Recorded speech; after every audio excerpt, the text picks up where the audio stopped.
Jésus dit « Le sabbat a été fait pour l'homme, mais non l'homme pour le sabbat ». Bonjour à vous et merci de nous rejoindre pour ce culte de la paroisse réformée française de Bienne qui a été enregistré pour le 24 mai 2020.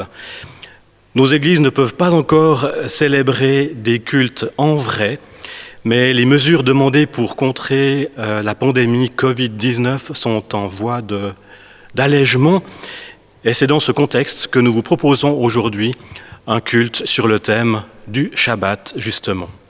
Alors installez-vous confortablement, profitez de la musique, des moments de prière, et après le culte, n'hésitez pas déjà à participer au petit sondage dont le lien est en description. Bon moment de méditation. Merci.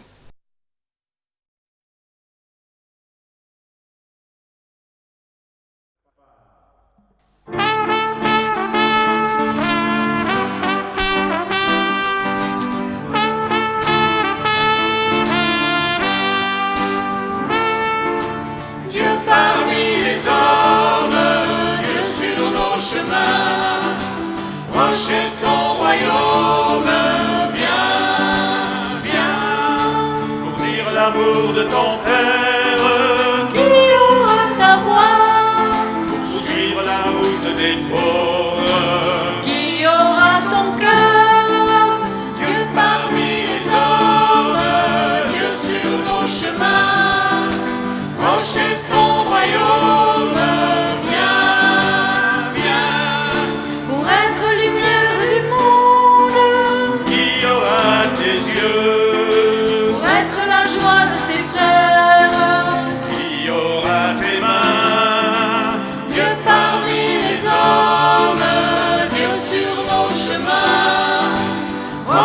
Ton royaume, viens, viens, pour être le sel de la terre, qui prendra ton corps, pour vivre aujourd'hui de ta vie, qui vivra de toi, Dieu parmi les hommes, Dieu sur nos chemins, proche est ton royaume, viens.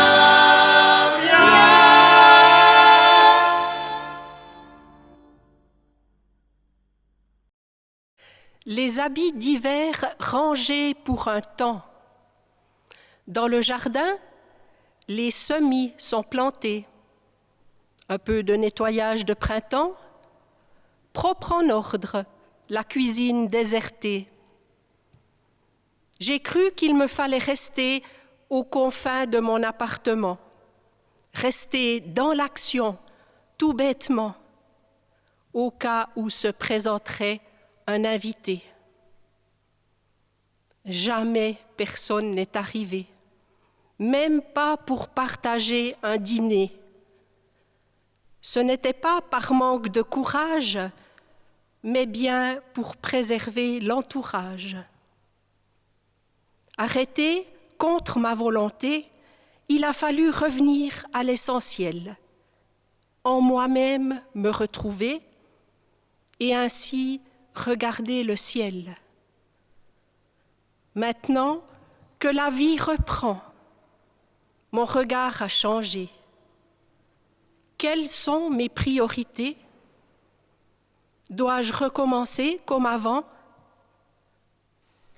Seigneur, toi qui es confiance et sérénité, tu me dis qu'aimer est l'utile nécessaire, qu'il n'est pas utile que tout s'accélère et que déjà a commencé l'éternité. Seigneur, je veux que ce jour devienne le premier jour du reste de ma vie. Amen.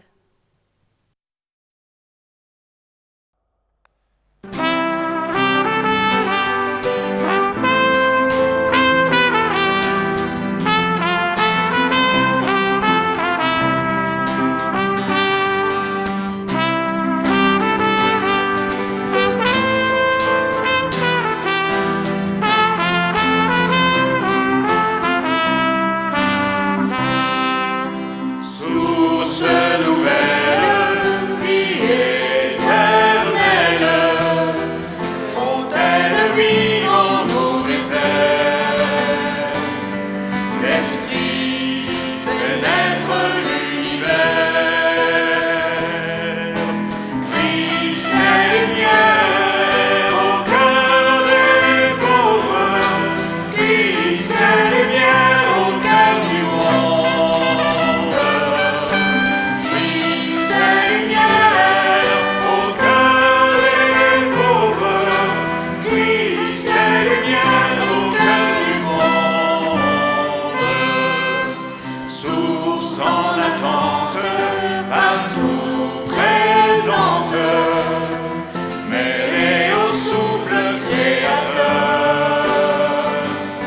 l'esprit se tait pour dire Dieu.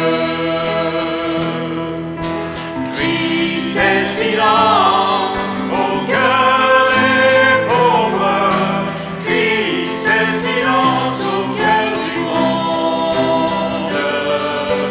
Christ est silence au cœur des pauvres, Christ est silence au cœur du monde. Source éternelle, toujours nouvelle, en toi les siècles vont à Dieu. L'Esprit mène au cœur de Dieu. Christ est promesse au cœur des pauvres, Christ est promesse au cœur du monde.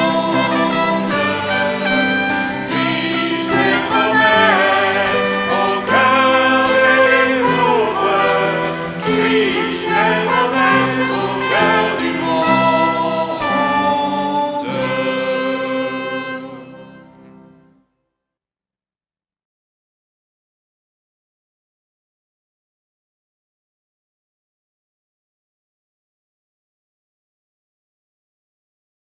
Dès qu'elles ont su qu'il allait venir de par chez nous, je n'ai plus eu un moment de paix.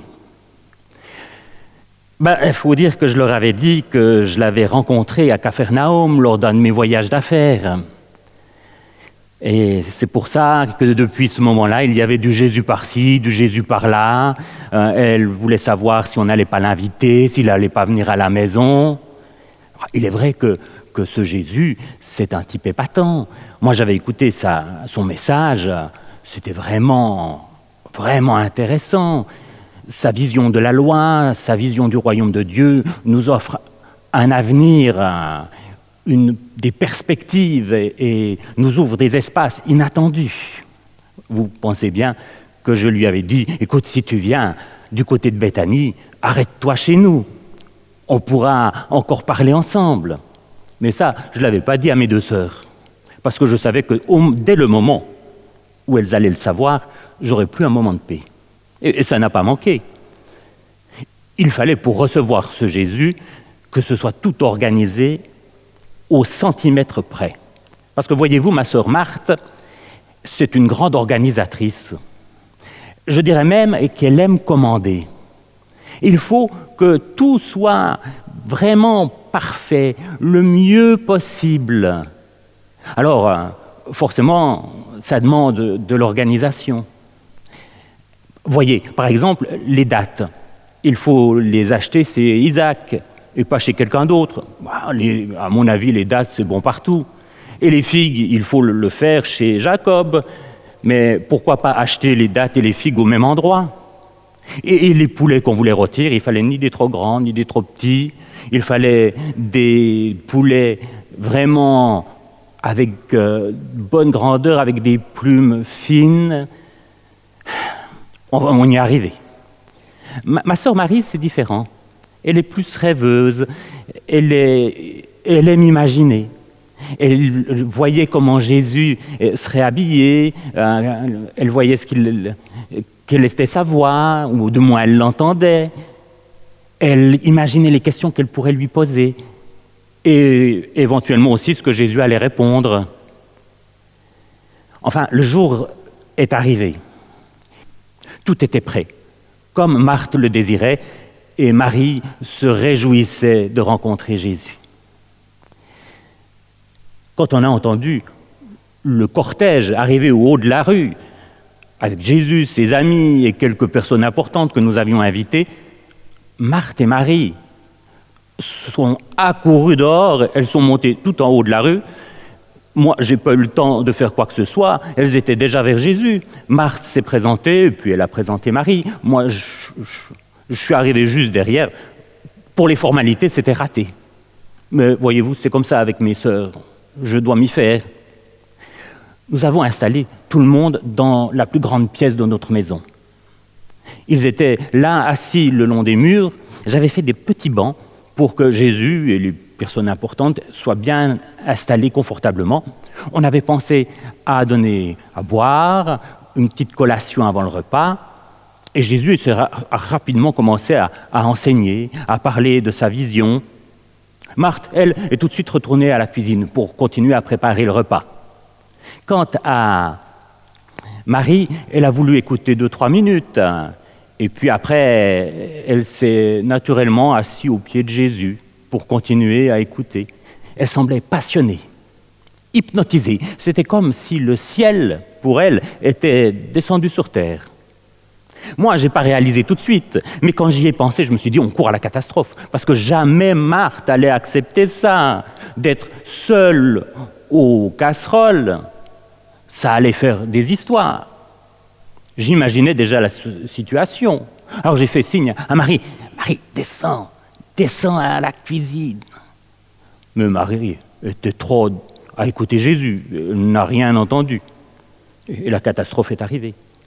À un moment donné, Marthe est entrée dans la salle, elle a fait le tour des convives, elle m'a fait un grand signe pour me dire que le dîner était bientôt prêt. Et elle a vu Marie, assise aux pieds de Jésus. Et je me suis dit, ça va être pour ma pomme, ça. C'est moi qui vais reprendre ça va être ma fête. Mais non, ça n'a pas été ma fête, ça a été pire. Elle s'est approchée de Jésus. Je me suis dit, elle ne va quand même pas faire une scène à Jésus, notre invité, qu'on doit respecter, honorer. Eh bien oui, elle s'est placée devant lui, les mains sur les hanches, et elle lui a coupé la parole, et lui a dit, mais maître, tu vois bien que ma sœur est à tes pieds, elle est là comme si c'était le Shabbat, et toi tu ne dis rien, alors que moi je suis en train de trimer comme un âne pour faire le repas. J'avais honte, mais honte. Je ne savais plus où me mettre. J'aurais voulu complètement disparaître de cette histoire.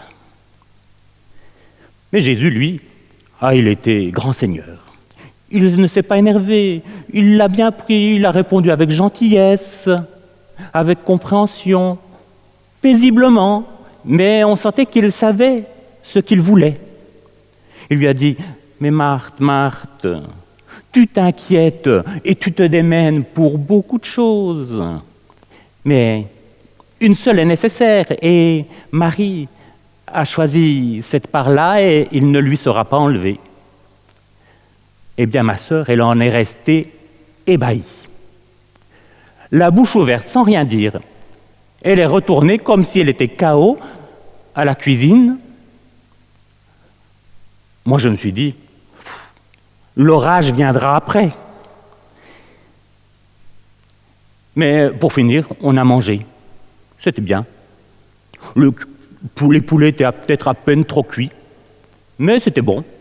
Et l'après-midi, Marthe est restée avec nous pour écouter Jésus. C'était une belle journée, comme un Shabbat en pleine semaine.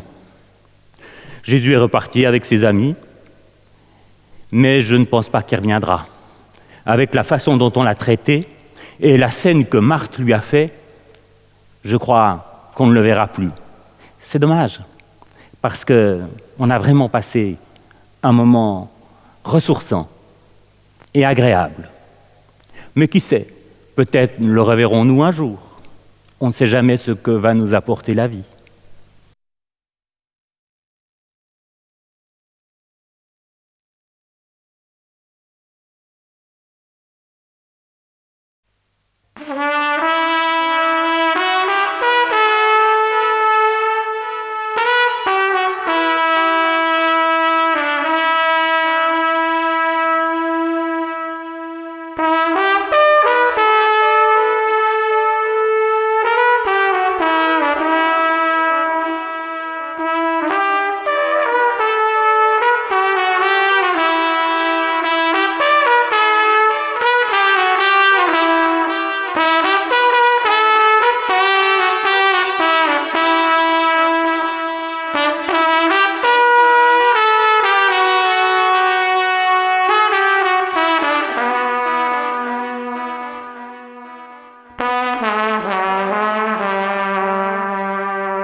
Elle est vraiment étonnante, cette histoire de la visite de Jésus chez Marthe et Marie. Vraiment, c'est une histoire étonnante. Et quand je dis que c'est une histoire, je dis d'abord que c'est quelque chose qui est vraiment arrivé à Jésus, quelque chose d'historique.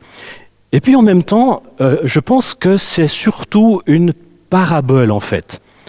Alors, vous savez peut-être ce que c'est une parabole ? Vous voyez, une parabole pour les émissions de télévision, c'est quelque chose qui nous ramène des images de très loin. Et une parabole biblique, c'est un peu la même chose, au fond. C'est une histoire qui nous raconte quelque chose d'important en utilisant des concepts qui ne sont pas clairement exprimés dans l'histoire. Et donc, pour commencer à comprendre cette histoire, il faut commencer par décoder un petit peu ce que l'histoire nous dit. Alors, par exemple, pour un auditeur de Jésus, mais sans doute un petit peu moins pour nous, il est clair que la position assise de Marie aux pieds de Jésus suggère qu'elle est une disciple. Et ça pose quand même un certain nombre de questions. Est-ce que Marie était vraiment une disciple de Jésus ? Sans doute ensuite que pour nous, aussi bien que pour les auditeurs ou les lecteurs de l'époque, eh bien, il y a des questions qui sont liées au rôle masculin et féminin, et ces questions qui se posent naturellement à nous. Par exemple, il y a un ou deux stéréotypes qui rôdent pas très loin, qui disent d'abord que les hommes ont le pouvoir de décision. Par exemple, c'est Jésus qui doit dire à Marie d'aller aider sa sœur. Et puis le deuxième stéréotype, c'est que les femmes sont à la cuisine et que c'est là leur rôle. Et puis j'ai envie de mentionner un élément encore un petit peu différent qui est peut-être plus sensible pour nous qu'à l'époque. Il y a les questions de justice.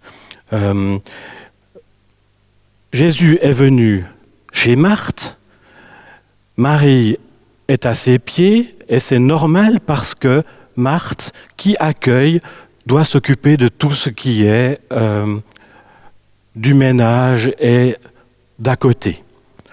De notre côté, on pourrait aussi se dire que Marthe aurait le droit de profiter pleinement de la présence de Jésus, et ce serait donc peut-être plutôt à Marie de faire tout ce travail qui veille à ce que tout le monde soit bien.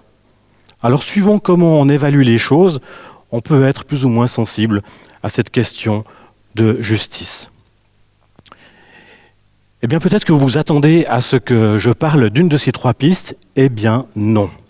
En fait, pas directement en tout cas, parce que je ne pense pas que ce soit vraiment le cœur de la parabole, le cœur de l'histoire qui nous est racontée là. Je pense que ce qui intéresse vraiment la parabole, c'est le choix qu'ont fait différemment Marthe et Marie. Une qui en fait beaucoup à la fois, et l'autre qui se concentre sur une seule chose. Et quelle chose ?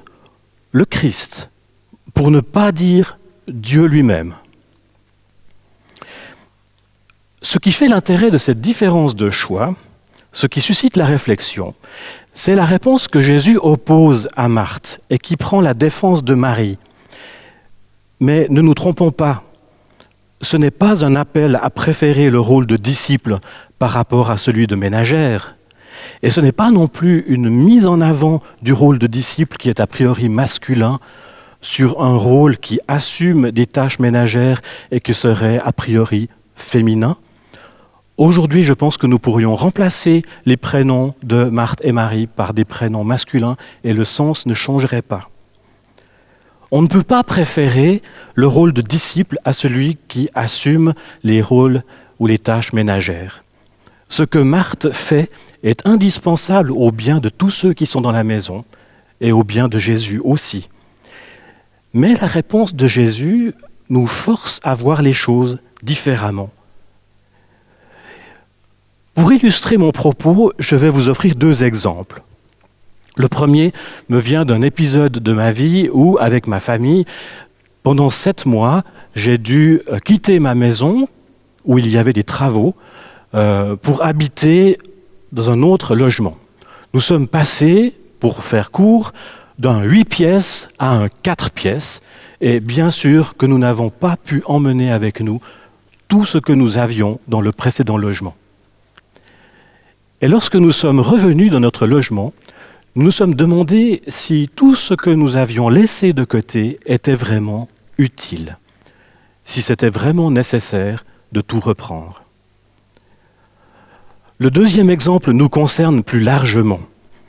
Nous venons tous de passer presque 2 mois en confinement volontaire, chacune et chacun à sa mesure. Et pendant ce temps, il y a bien des choses que nous n'avons plus pu faire.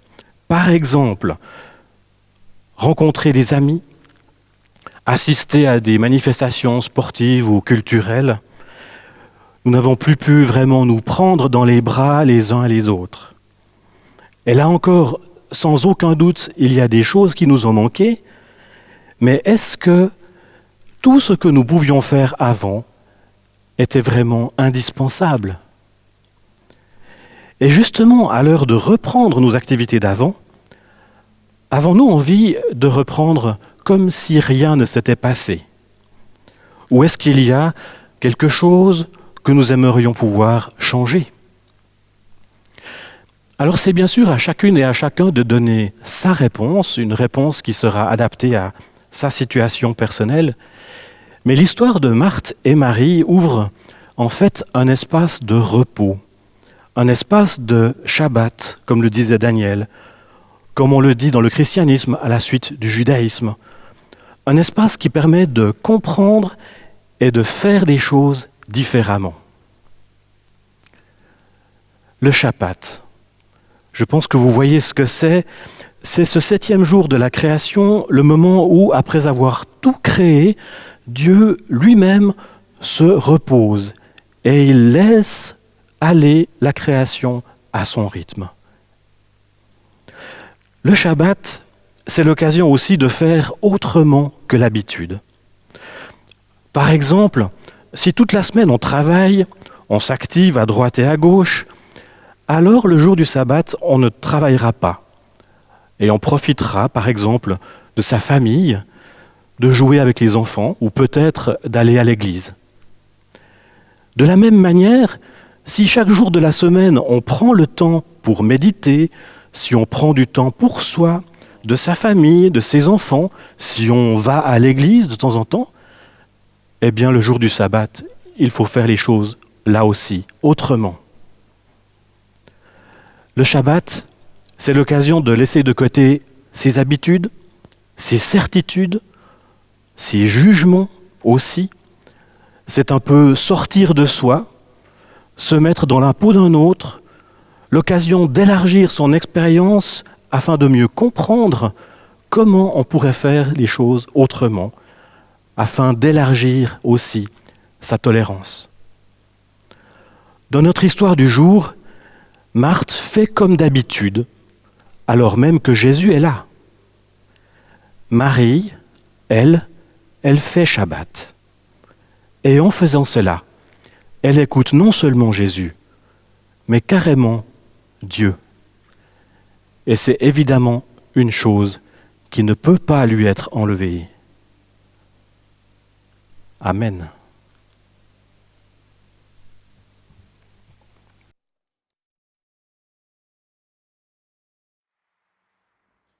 Et vous, est-ce que vous faites Shabbat ? Est-ce que vous faites des choses aujourd'hui que vous ne faisiez pas avant ou autrement ? Vous pouvez, s'il vous plaît, prendre le lien dans la description et vous tomberez sur un petit questionnaire, ça nous intéressera. Merci beaucoup.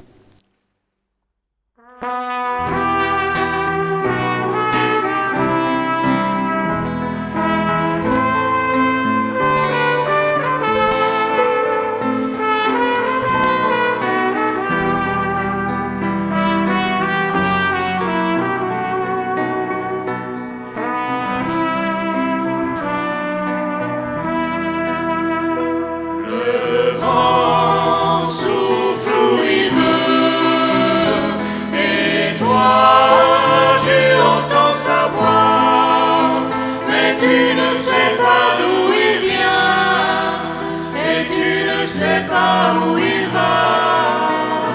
Le vent, as-tu compté les grains de sable sur les bords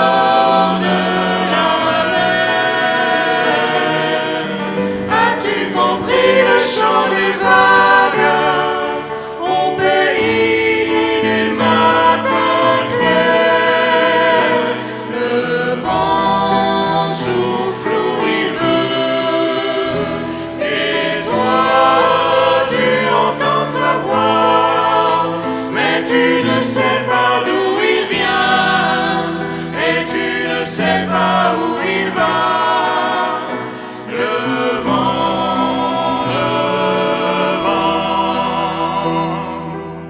quand tu regardes les étoiles au manteau de la nuit, tu voudrais bien lever le voile qui te masque l'infini. Le vent souffle où il veut, et toi tu entends sa voix, mais tu ne sais pas d'où il vient, et tu ne sais pas où il va. Le vent, comme l'oiseau loin de la terre, tu voudrais t'envoler vers le soleil, vers la lumière, dans un ciel de liberté. Le vent souffle où il veut, et toi tu entends sa voix, mais tu ne sais pas d'où il vient, et tu ne sais pas où il va. Le vent,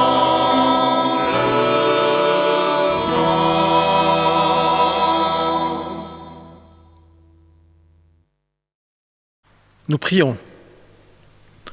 Voici le temps où le monde s'ouvre à nouveau, un peu hésitant après un coup de frein radical.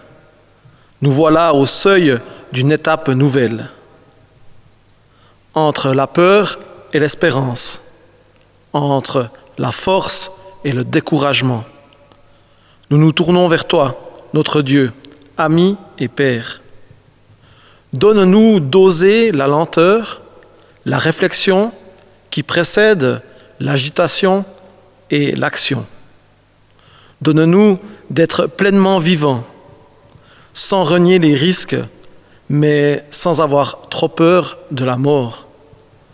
Donne-nous de garder ou de retrouver la joie d'être au monde, d'avoir le goût de l'autre, la curiosité d'un regard neuf. Voici le temps des prises de conscience, un peu tardives. La création n'est pas seulement à notre service. Nous voilà face aux dégâts causés à l'humanité, à la terre, aux animaux, à l'eau, à l'air que nous respirons. Entre les craintes et les messages d'alerte, entre les moralismes et les je m'en foutismes, nous nous tournons vers toi, Seigneur, et compagnon de route. Tu nous crois capables de changer, peut-être plus que nous y croyons nous-mêmes. Alors, il est temps que nos yeux s'ouvrent pour voir nos sœurs, nos frères, que notre regard s'élargisse aux beautés de la création tout entière, les plantes, les lacs, les rivières, ce qui marche, ce qui rampe, ce qui vole. Il est temps de cultiver en nous un jardin pour accueillir la présence des autres, l'espérance printanière, le soleil et la pluie. Nous déposons dans tes mains les gens qui n'ont pas pu freiner parce qu'il a fallu travailler, soigner, servir, aider, qu'ils puissent reprendre maintenant un peu leur souffle. Nous déposons devant toi tous ceux et toutes celles qui ont perdu un proche dans un silence étrange, une solitude douloureuse. Nous te donnons ces femmes et ces hommes qui ont perdu leur emploi, leur travail, leur passion, ceux qui tremblent pour leur avenir. Voici le temps d'empoigner à pleine main des responsabilités, non pas supplémentaires, mais nouvelles. Voici le temps de ralentir, d'apprendre à renoncer à ce qui n'est pas un surplus de vie. Voici le temps de ménager en nous plus d'espace pour ton souffle. Nous espérons un temps qui dure, Seigneur, où ta présence d'amour et de pardon se manifeste plus que jamais à travers nos regards et nos gestes. Un temps pour t'entendre et te découvrir à travers la mélodie du monde et de nos rencontres quotidiennes. En Jésus-Christ, notre frère, tu nous as montré que tu y crois. Alors, avec ton aide, vois, nous nous mettons maintenant en route, unis par les mots de la prière reçus de lui. Notre Père, qui es aux cieux, que ton nom soit sanctifié, que ton règne vienne, que ta volonté soit faite sur la terre comme au ciel. Donne-nous aujourd'hui notre pain de ce jour. Pardonne-nous nos offenses, comme nous pardonnons aussi à ceux qui nous ont offensés. Et ne nous laisse pas entrer en tentation, mais délivre-nous du mal, car c'est à toi qu'appartiennent le règne, la puissance et la gloire, au siècle des siècles. Amen.